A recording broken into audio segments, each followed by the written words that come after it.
आपने अब तक कोलोजल बायोसाइंस का नाम तो सुन ही लिया होगा।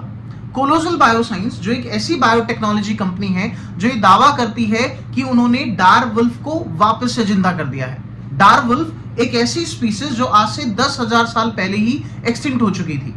किसी एक्सटिंक्ट स्पीसीज को वापस से रिवर्स करने को डी एक्सटिंक्शन कहते हैं। देखिए 100% ये पॉसिबल नहीं है। आइए इसकी साइंस समझते हैं कि इसके पीछे क्या विज्ञान है। देखिए 100% किसी भी एक्सटिंक्ट स्पीसीज को रिवर्स करना पॉसिबल नहीं है। हुआ ये कि डार्वुल्फ जो कि एक बहुत बड़े जो है कार्निवोर्स थे, मतलब वुल्फ में एक ऐसी कैटेगरी थी जो बहुत ही ज्यादा शानदार थी, बहुत ज्यादा बड़ी थी, बहुत ज्यादा ताकतवर थी। ये स्पीसीज आज से आइस एज में रही है, मतलब लगभग 2.5 लाख साल से 10,000 साल तक के बीच में रही थी। ये वही टाइम पीरियड था जिस टाइम वूली मैमथ भी एग्जिस्ट करते थे।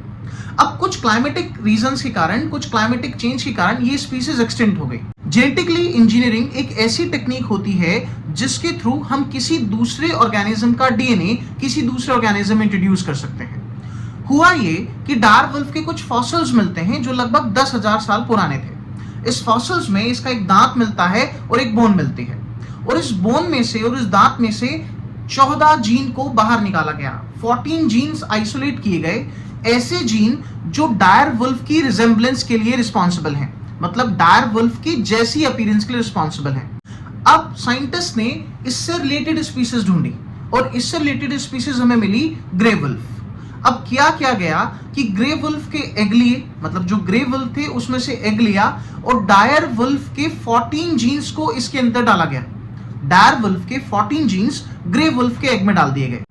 अब ग्रे वुल्फ के एग में वो जीन है जो डायर वुल्फ के हैं, और इस एग को ट्रांसफर किया गया, इम्प्लांट किया गया सरोगेट डोमेस्टिकेटेड डॉग्स के अंदर, और इन डोमेस्टिकेटेड डॉग्स ने जन्म दिया वुल्फ पप्स को। और देखिए ग्रे वुल्फ के डीएनए को मैनिपुलेट कर दिया गया है। मैनिपुलेट का मतलब चेंज कर दिया गया है।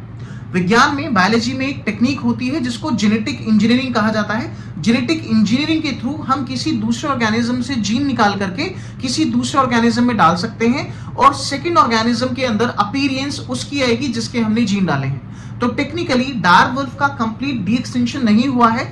हुआ ये है कि हमने डार्वुल्फ के 14 जीन्स को आइसोलेट किया जो कि 20 कैरेक्टर के लिए रिस्पॉन्सिबल थे, और यही कैरेक्टर अब ग्रे वुल्फ के अंदर आए हैं। तो ग्रे वुल्फ के अंदर 20 कैरेक्टर इंट्रोड्यूस हुए जो कि डार्वुल्फ के जैसे थे। तो कहानी तो ये है कि हमने ग्रे वुल्फ को एक ऐसी अपीयरेंस दी जो डार्वुल्फ के जैसी दिखाई देती है। मतलब डार्वुल्फ के जैसी अपीयरेंस मतलब एक बड़ा जॉ, एक बड़ा शरीर, बड़े फर। बट ये 100% डार्वुल्फ नहीं है, ये टेक्निकली ग्रे वुल्फ ही है। ऐसे ग्रे वुल्फ जिनमें ऐसे कैरेक्टर हैं जो डार्वुल्फ के जैसे रिजेंबल होते हैं। तो डी एक्सटिंक्शन 100% पॉसिबल नहीं है। इसमें सिर्फ इतना किया गया है कि जेनेटिक इंजीनियरिंग टेक्निक का यूज किया गया है, और ऐसे जीन जो कि डार्वुल्फ के लिए रिस्पॉन्सिबल हैं, ऐसे जीन्स को आइसोलेट किया और उनसे ऐसे कैरेक्टर्स को इंट्रोड्यूस किया ग्रे वुल्फ के अंदर जो कि डार्वुल्फ के जैसे दिखाई देते हैं। Hope this video is useful and आप समझ पाए हैं कि एग्जैक्टली डी एक्सटिंक्शन पॉसिबल नहीं होता है। सिर्फ क्या किया जा सकता है कि कुछ जीन्स को निकाला जा सकता है जो कि एक पर्टिकुलर कैरेक्टर देते हैं, और उसको किसी रिलेटेड स्पीसीज में हम लोग इंट्रोड्यूस कर देते हैं, और उस स्पीसीज में दूसरी स्पीसीज के कैरेक्टर आ जाते हैं। ऐसी ही नई रोचक वीडियो के लिए अपने नेक्स्ट लेक्चर में मिलते हैं। Till the time, thank you so much.